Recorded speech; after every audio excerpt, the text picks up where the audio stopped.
Today we're going to break down the data, and it sounds really boring, and parts of it will be, but we are going to learn how to take all of these numbers in this huge data set and break them down to where they are relevant to you and also easy to understand. And we're going to start with the total daily energy expenditure numbers. These are the numbers you need to know to figure out how many calories you need to eat. First and foremost, before we start this, none of these numbers define you. None of these numbers talk about your worth. None of these numbers tell what a fantastic person you are, or your willpower, or how hard you're trying, okay? They are just numbers. That is all we're looking at them as. We're not giving them any more meaning than that. They are numbers. They're going to tell us how we're doing. Physically, they're going to tell us how we're doing with our goals, and that's it. So do not take these numbers as a sign of your value. They are not. Okay? No, ma'am. No, sir. We're not doing that. All right, let's get started with this TDE. We're going to use my stuff, my numbers today, just to kind of show you what and where and when. So I am a girl. I am 47. I am 149. I am 5'7.5", but we're going 5'7". And let's just say sedentary. Okay. And we're going to say sedentary because this is going to give us our lowest numbers. Okay.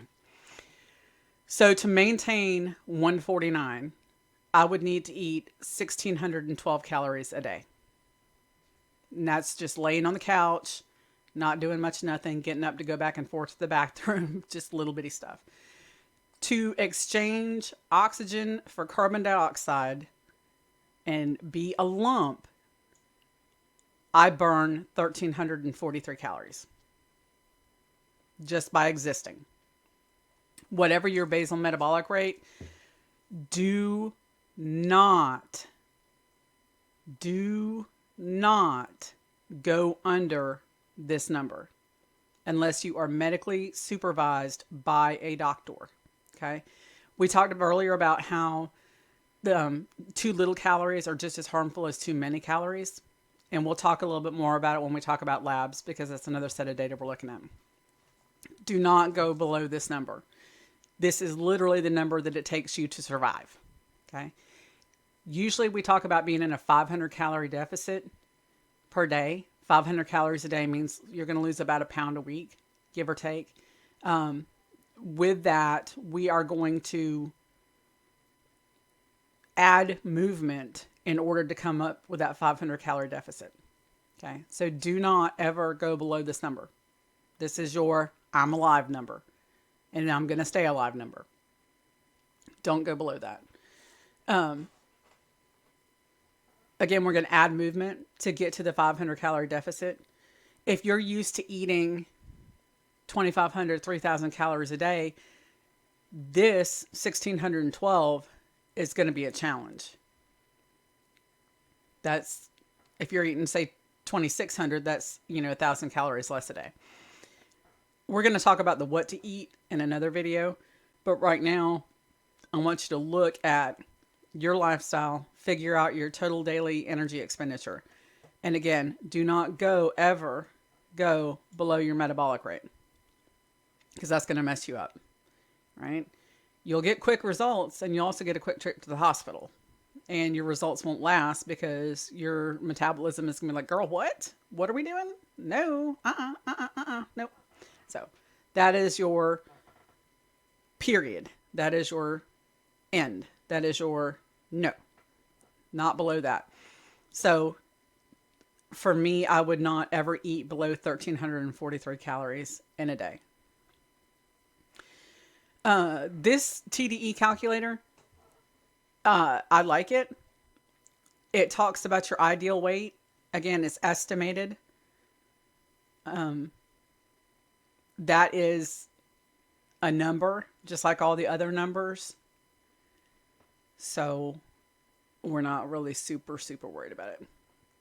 Now let's look at this one, because this is a whole thing. It's a whole thing. BMI is a flawed system.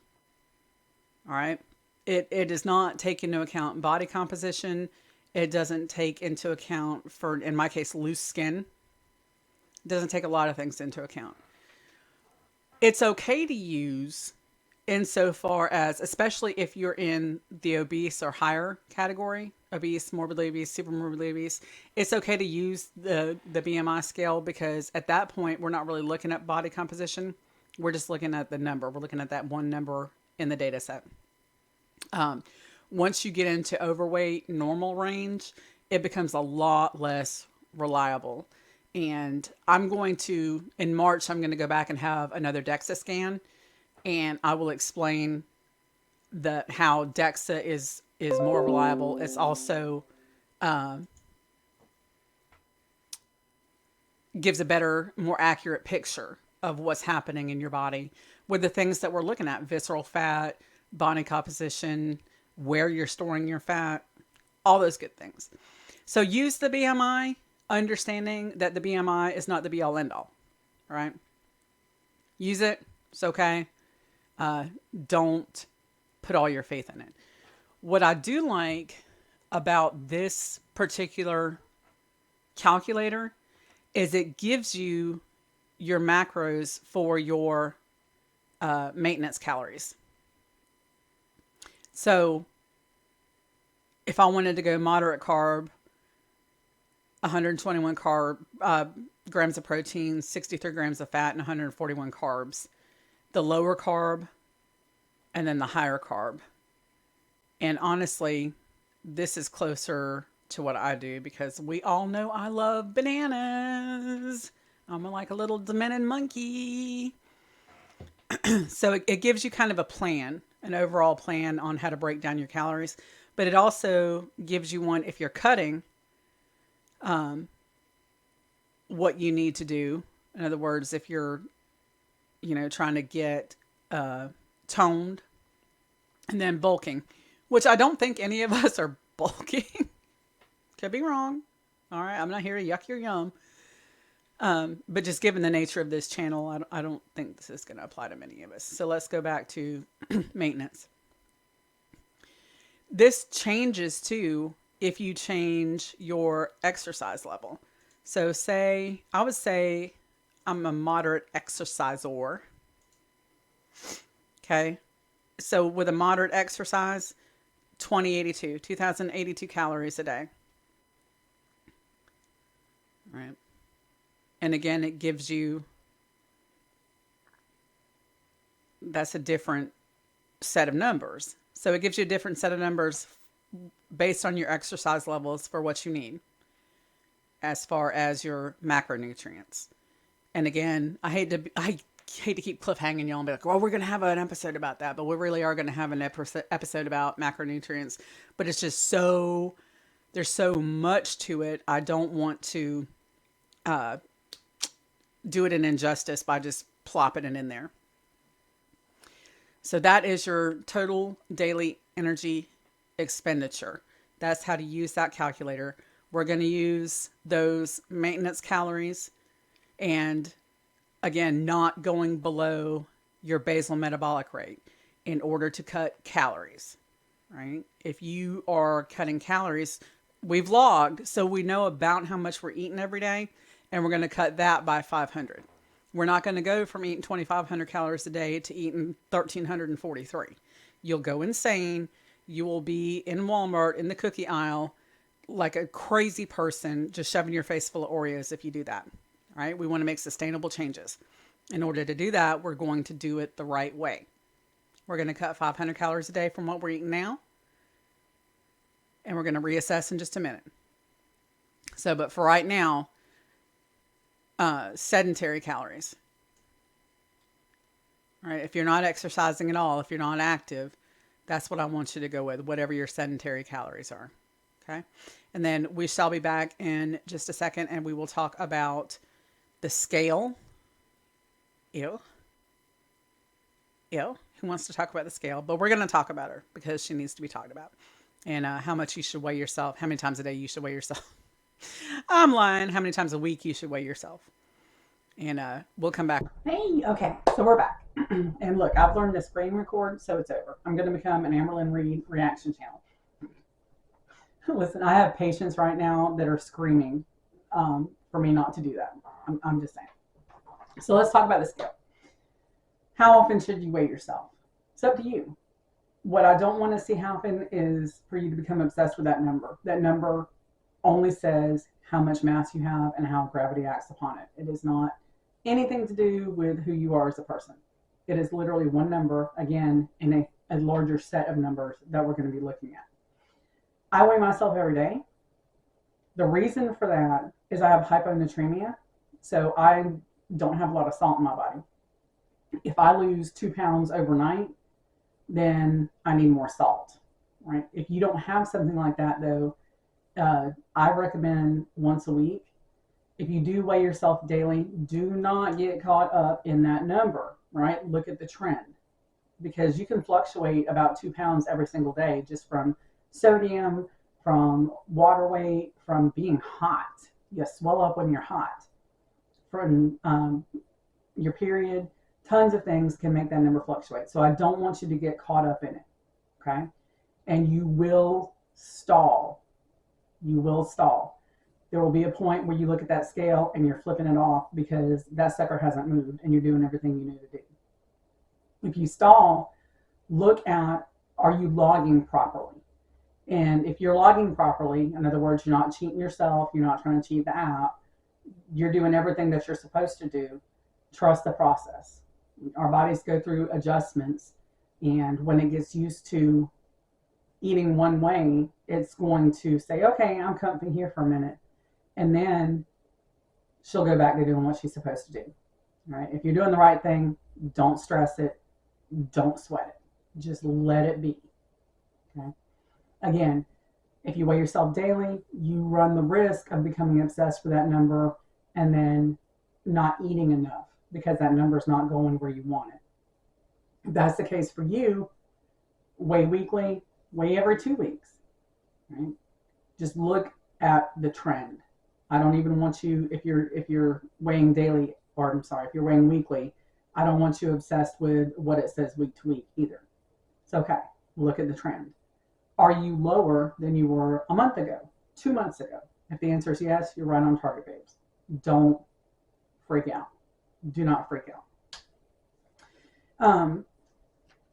The scale also doesn't tell you if your pants fit better, if you're able to bend over and breathe. That's a big one. It doesn't tell you if you can walk up the stairs now. It doesn't say any of that. All it says, again, is your weight. Small, teeny, tiny part of the overall picture. Now, the most important set of numbers that I want you looking at are your labs. Even if you are obese, if you're eating 3,500 calories a day, you can still be malnourished.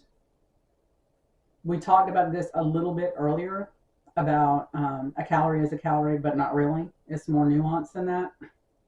If you're eating pizza and Oreos, then you're missing out on a lot of the phytonutrients, a lot of the vitamins, a lot of the minerals that your body needs in order to function properly. So you can be obese and be malnourished. It's also important to keep up with your labs as you're losing weight to make sure you're getting enough protein, to make sure you have enough electrolytes in your body, enough vitamins, everything that you need to thrive. They're also an indicator of thyroid function, hormone function, and cortisol. Cortisol is a stress hormone. If you have been through trauma, that stress hormone, it helps you carry belly weight. And you can be flooded with it if you are in either active trauma or having a trauma reaction. And it'll help you hold weight in order to survive, not understanding that we've already survived it. So the cortisol is doing its job. We ain't mad at it. It's doing what it's supposed to do. We need to tame her, though. Labs can tell you that. Labs can tell you what's going on with cortisol, what's going on with your estrogen, what's going on with all of your hormones. And it doesn't matter if you have something wrong with your thyroid and you're not losing weight, you could starve yourself and still not lose weight. So it's important to look. That's the numbers that I want you to look at. They're important to look at. Lipids are a good indicator of your cholesterol to see how your heart health is. And especially when you start losing weight, watching that number go down is fantastic, as well as your A1C. If you're pre-diabetic, A1C is going to be your target number. Mine went from a ridiculous number. Now it's like 4.9. It's 4.9. So that's what I really want you to focus on as far as numbers go. The TDEE and your lab numbers. Those are the what to eat, and then how you're eating is affecting your body. All right. Make sure you're getting enough to eat. Make sure you're getting the right kinds of things to eat. We're going to talk about that. That'll be next Monday's video. The what. We're breaking down the data today, and then we'll talk about what kind of foods to eat and the different diets. Just make sure whatever you're doing is good Lord, Jess, sustainable for you. And what I found in my journey is a lot of these fad diets are not sustainable. I did keto for a while. Did fantastic, lost plenty of weight. My electrolytes bottomed out. Not sustainable for Jess. If you're eating more processed foods on keto, pepperoni, salami, like some of those things might not be the same for you. We're going to talk about that. We're going to talk about macros. We'll do all that in one video. Macros, the different diets, and what to eat. And I'm thinking about doing a what I eat a day video. Y'all let me know if that's something you want to see. I tend to be a grazer. I'm constantly shoving something in my pie hole. Like a little bird. Constantly eating a little something. So again, next Monday, we're going to talk about macros. We're going to talk about the different kinds of diets, and we'll talk about how to figure out what's right for you. Coming up on Thursday, we have how to choose a therapist. Very important information. So I am so happy that you guys are here with me. I'm just blessed to have you all along on this journey, and I hope you're doing well. And I did have an off-camera question. I do this. This is the reminder for me that to have clear and loving intentions, clear and loving speech, and clear and loving thoughts. And so when I do that in these videos, that's what I'm sending you guys. My very best wishes, my clearest speech, and my best thoughts. So I do appreciate y'all. Like, subscribe, all that good jazz that YouTubers are supposed to say. And I will see y'all on Thursday. Bye.